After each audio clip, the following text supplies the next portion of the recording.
नमस्कार, मी संतोष सानप. मी आता जालन्यावरून निघालोय, पनवेलला चाललोय. इथून मागं पण माझ्यासोबत अशी 1-2 वेळेस घटना घडली.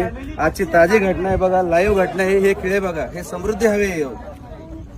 1 तास झाले पोलिसवाल्यांना फोन करतोय. समोरच्या गाडीचे 4 टायर पंक्चर झालेत. पोलीसची मदत अजिबात होत नाही या रोडवरती. इथून मागं पण 2 वेळा, आता पण फॅमिली सोबत आहे. हे बघा, पूर्ण रस्ता जाम झाला. हे बघा, पोलीस इथे उभे. अजिबात आता आलेत पोलीस. हे खेळ दाखव, सगळे दाखव खेळ. पूर्ण खेळांजवळ उभे. इकडे घे, इकडे.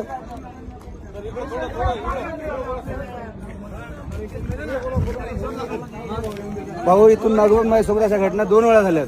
तेव्हा पण मी पोलिसांना फोन केला, अजिबात पोलिसांची मदत होत नाही. मी आता जालन्यावरून निघाले, मला पनवेलला जायचंय. हा बघा रस्त्यामध्ये हजारो खेळ ठोके, एवढे खेळ ठोकासवर चाललंय काय? अर्धा रस्ता बंद करून जर चोर खेळ ठोकतात, पोलीस करतात काय? रोडवाले कॉन्ट्रॅक्ट करतोय काय? काय सुविधा आहे रोडला? कशाला हा रोड बनलाय?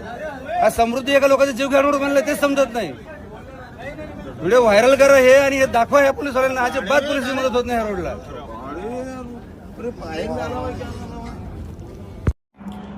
समृद्धी महामार्गावरती खिळे असल्याबाबतचा जो व्हिडिओ रात्री व्हायरल झाला होता, तर त्या अनुषंगाने मी सांगू इच्छितो की समृद्धी महामार्गावरचा 54 किलोमीटरचा जो पॅच आहे त्याच्या मेंटेनन्सचं काम चालू होतं.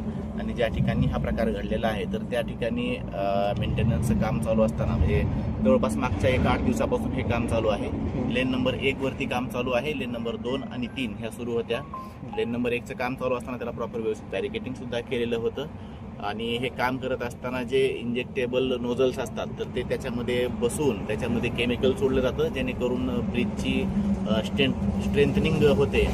ते काम चालू होतं आणि ते काल सकाळी लावलं होतं आणि म्हणजे आज सकाळी ते काढलं गेलेलं आहे. जवळपास 24 तासाची ही प्रोसिजर आहे. अशा प्रकारचे कुठलेही खेळ लावण्यात आलेले आहेत किंवा काही, हे सगळे अशा प्रकार कुठलाही घडलेला नाही.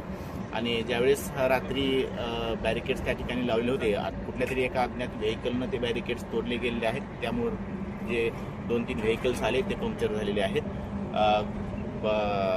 ज्यावेळेस घटना घडली त्यावेळेस HSPचे पोलीस आणि दौलताबाद पोलीस स्टेशनचे पोलीस तात्काळ घटनास्थळी या ठिकाणी पोहोचलेले आहेत.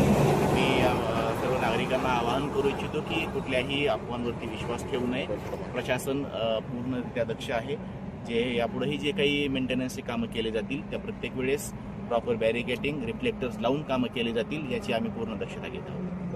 आता कुठलाही धोका नाही महामार्गावर? नाही, मेंटेनन्सचं काम आज हे ते नोझल्स काढलेले आहेत. वाहतूक पूर्णरित्या व्यवस्थित सगळे सुरू आहे.